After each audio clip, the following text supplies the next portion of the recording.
10వ తరగతి పూర్తయిన తర్వాత ఏ గ్రూప్ తీసుకోవాలి, ఎంపీసీ ఎవరు తీసుకోవాలి, బైపీసీ ఎవరు తీసుకోవాలి, అదేవిధంగా ఆర్ట్స్ గ్రూప్స్ ఎంఈసీ కానీ సిఈసీ కానీ హెచ్ఈసీ కానీ మరి ఇవి ఎవరు తీసుకోవాలి అన్న దాని గురించి అయితే ఈరోజు డీటెయిల్డ్గా ఎక్స్ప్లెయిన్ చేస్తాను. ఈ వీడియో అయితే పూర్తి వరకు మీరు చూడండి, మీకు క్లారిటీ వస్తుంది.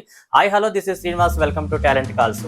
మరి వీడియోలోకి వెళ్లే ముందు ఫ్రెండ్స్, మీరందరూ మన ఛానల్ సబ్స్క్రైబ్ చేయకుండా ఎవరైనా చూస్తున్నట్లయితే మన ఛానల్ సబ్స్క్రైబ్ చేసి చూస్తారని చెప్పేసి ఆశిస్తున్నాను. అదేవిధంగా బెల్ ఐకాన్ మీరు ఆల్లో పెట్టుకున్నట్లయితే నేను ఇలా అప్లోడ్ చేసిన ప్రతి వీడియో మీకు నోటిఫికేషన్ వస్తుంది. మీరు అక్కడ నుంచి చూడొచ్చు. ప్రతి ఒక్కరు కూడా సబ్స్క్రైబ్ చేసి చూస్తారని చెప్పేసి ఆశిస్తున్నాను. ఈ వీడియో అయితే చివరి వరకు చూడండి, మీకు క్లారిటీ వస్తుంది.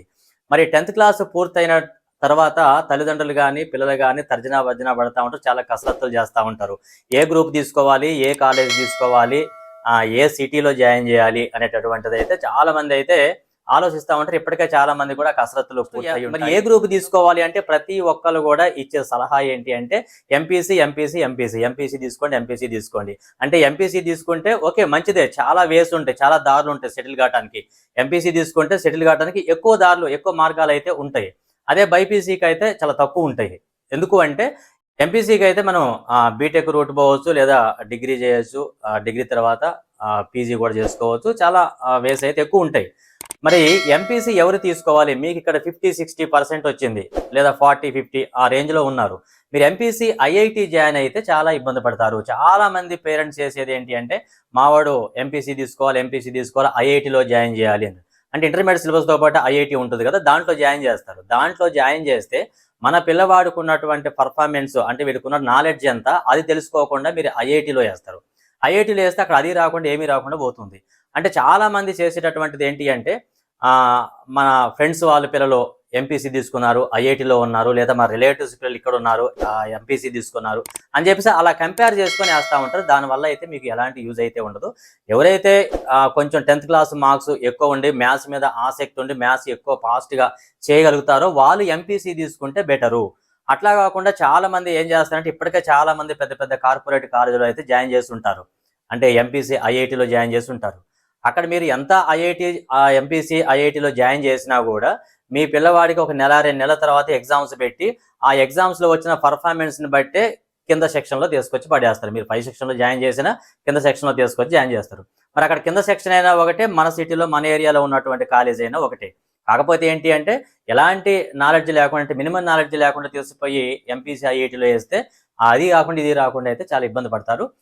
కొంత నాలెడ్జ్ ఉండి ఎంపీసీ తీసుకుంటే చాలా ఎక్కువ ఉంటుంది. తర్వాత బైపీసీ కూడా చాలా మంది తక్కువ మంది తీసుకుంటారు. ఎందుకు అంటే మొత్తం ప్రతి ఒక్కరు కూడా ఎంపీసీ మీదే పడిపోతారు. మీరు ఏ కాలేజీలో అన్నా చూసుకోండి, ఎంపీసీ సెక్షన్లో 10 ఉంటే బైపీసీ సెక్షన్లో 1 కానీ 2 కానీ ఉంటాయి. అసలు సిఈసీ ఎంఈసీ అయితే అసలు ఉంటాయి, లేకపోతే 1 or 2 ఉంటాయి అవి కూడా.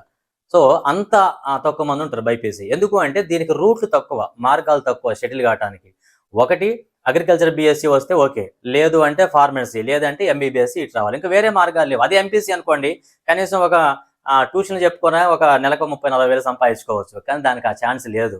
అంటే మార్గాలు తక్కువ ఉంటాయి, కానీ చదివితే అది చాలా ఉపయోగమైనటువంటిది. ఎందుకంటే బైపీసీ నేను తక్కువ అనట్లేదు. ఎందుకంటే ఒక డాక్టర్ కావాలి అంటే, ఒక డాక్టర్ అయితే సమాజానికి చాలా ఉపయోగం. ఒక అగ్రికల్చర్ బీఎస్సీ చేస్తే సమాజానికి చాలా ఉపయోగపడుతుంది. అవి కూడా చాలా, కానీ చాలా తక్కువ మంది ఆసక్తి చూపిస్తూ ఉంటారు అనమాట.